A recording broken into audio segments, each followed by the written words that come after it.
Schön, dass du da bist und dir die Zeit nimmst. Heute sprechen wir über ein Thema, das viele gar nicht so gern ansprechen und doch so viele betrifft: starkes Schwitzen am Kopf. Vielleicht kennst du das selbst oder vielleicht fragst du dich, warum das auf einmal passiert, obwohl es früher nie so war.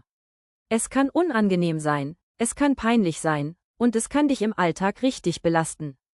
Deshalb möchte ich heute mit dir ganz tief eintauchen in die möglichen Ursachen und die Lösungen, die es dafür gibt.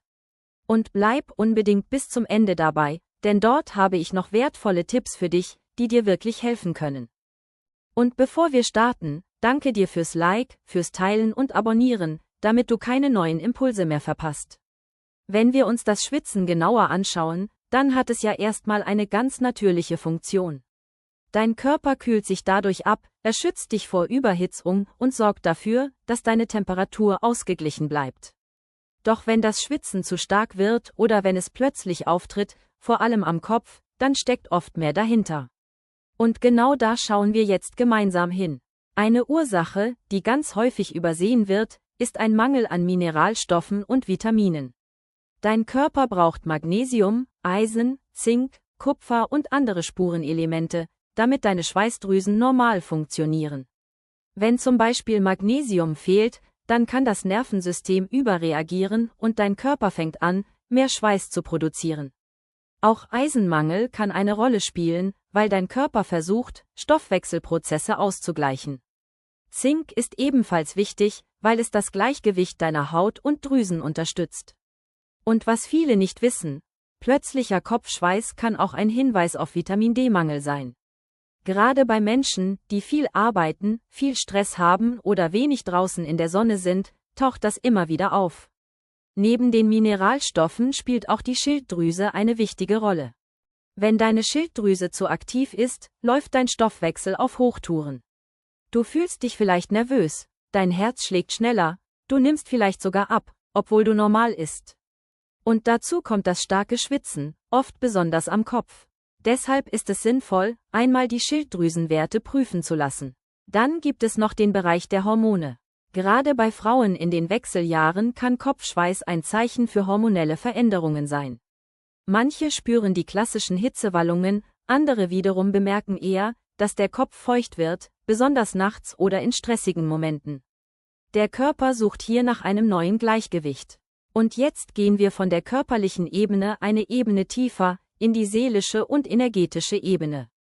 Denn auch hier gibt es spannende Zusammenhänge. Stell dir vor, dein Kopf ist wie ein vollgeladener Akku. Wenn du ständig im Denken bist, wenn du Verantwortung für andere trägst, wenn du für deine Kinder, für deine Arbeit, für dein Umfeld alles im Griff haben willst, dann sammelt sich unglaublich viel Energie im Kopf. Dein Körper versucht dann, diese Überhitzung wieder loszuwerden. Und manchmal passiert das eben über den Schweiß. Es ist wie ein Ventil, durch das sich die Spannung löst. Viele Menschen arbeiten selbstständig, sie sind für andere da, denken für sie mit und sie kümmern sich, sie organisieren, sie tragen Verantwortung, und dabei vergessen sie oft sich selbst. Das Herz, der Bauch, die Intuition, all das tritt in den Hintergrund. Der Kopf läuft auf Dauerbetrieb. Und irgendwann sagt der Körper Stopp. Und das zeigt sich dann auch mal in starkem Kopfschweiß. Energetisch betrachtet kann man sagen, dass das Stirnchakra oder auch das Kronenchakra überlastet ist. Da ist zu viel Energie oben gesammelt, während unten im Körper, bei der Erdung, bei den Wurzeln, zu wenig ankommt. Der Energiefluss ist nicht mehr im Gleichgewicht. Das kann sich dann auch körperlich zeigen, eben in Form von Schweiß, Unruhe oder Druckgefühlen. Was kannst du also tun? Auf körperlicher Ebene empfehle ich dir, ein Blutbild machen zu lassen. Bitte deinen Arzt, die Werte für Magnesium, Zink, Eisen, TSH für die Schilddrüse und Vitamin D zu prüfen. Wenn hier etwas fehlt, kannst du gezielt auffüllen. Magnesium zum Beispiel wirkt entspannend und beruhigend, am besten abends eingenommen. Vitamin D ist fast immer hilfreich, gerade wenn du dich müde und ausgelaugt fühlst. Und Eisen oder Zink kannst du gezielt nach Rücksprache ergänzen. Unterstützend kannst du dir die Kraft der Pflanzen holen. Salbei ist ein wunderbares Kraut, das schweißhemmend wirkt. Du kannst dir einen Tee kochen, du kannst ihn täglich am Vormittag trinken oder sogar äußerlich als Spray verwenden. Das ist eine ganz einfache und gleichzeitig sehr wirksame Lösung.